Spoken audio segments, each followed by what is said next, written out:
8 or 9 years ago. My husband very quickly became disabled. I'd gone from being a wife and lover to being a nurse and a carer. Once I'd learned how to get online, it was like a whole new world had opened up for me. Managing my money and keeping an eye on things, understanding what was secure and what wasn't. Now I can do everything. I can do a standing order, I can check all my direct debits, I can make payments, I can transfer money. So where before I was having to go out, now I can just go through the security and I can do it all there in the warmth and the comfort of my own home.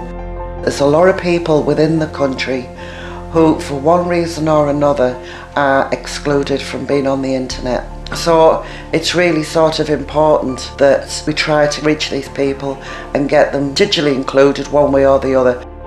I've recently been diagnosed with multiple sclerosis. I used to conduct most of my business with Lloyds, either by going into the branch if I had time or over the telephone. And since I've been diagnosed, that really it's not possible all the time. So I do use the online banking. Having the app with me all the time, it means I can just quickly hop on and I don't have to remember millions and millions of digits. It's just 3 little figures and I'm in and I can check. And so I'm instantly reassured. The majority of websites and mobile apps have huge challenges from an accessibility point of view. Lloyds Banking Group is the largest bank in the UK and they have the potential to benefit an enormous number of people. You will be helping every single customer to a better banking experience. People have made things accessible and have enabled me to use it over the years. So you could argue that I owe everything to the technology. Our latest research shows that 23% of our adult population, that's almost 1 in 4 people, don't have those basic digital skills. A large proportion of that 23% are some of the most vulnerable people in our society. So what we're trying to do is to ensure that everybody has the access to the internet which can help them to transform their lives.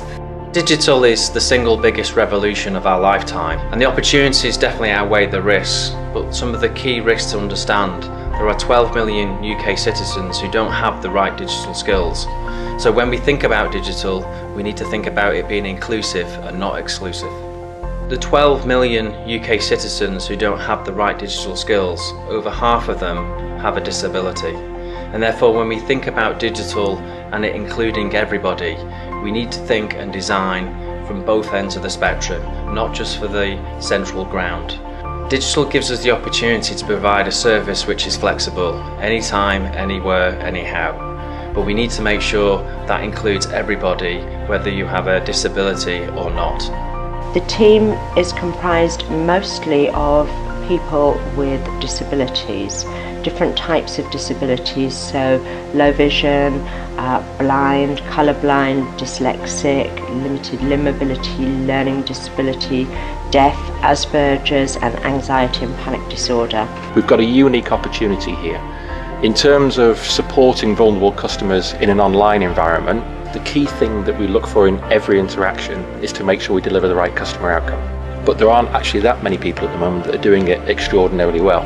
So what we should be doing is actually looking for ways in which we can identify those vulnerable customers, make sure that we actually use that information and provide a service which really differentiates what we can do for those customers during that period of vulnerability. I actually really found it a very humbling experience today. For my role, it's been hugely beneficial actually seeing the screen reader technology working and actually where it doesn't work, and there's some real optimization and improvement opportunities that I've taken from that.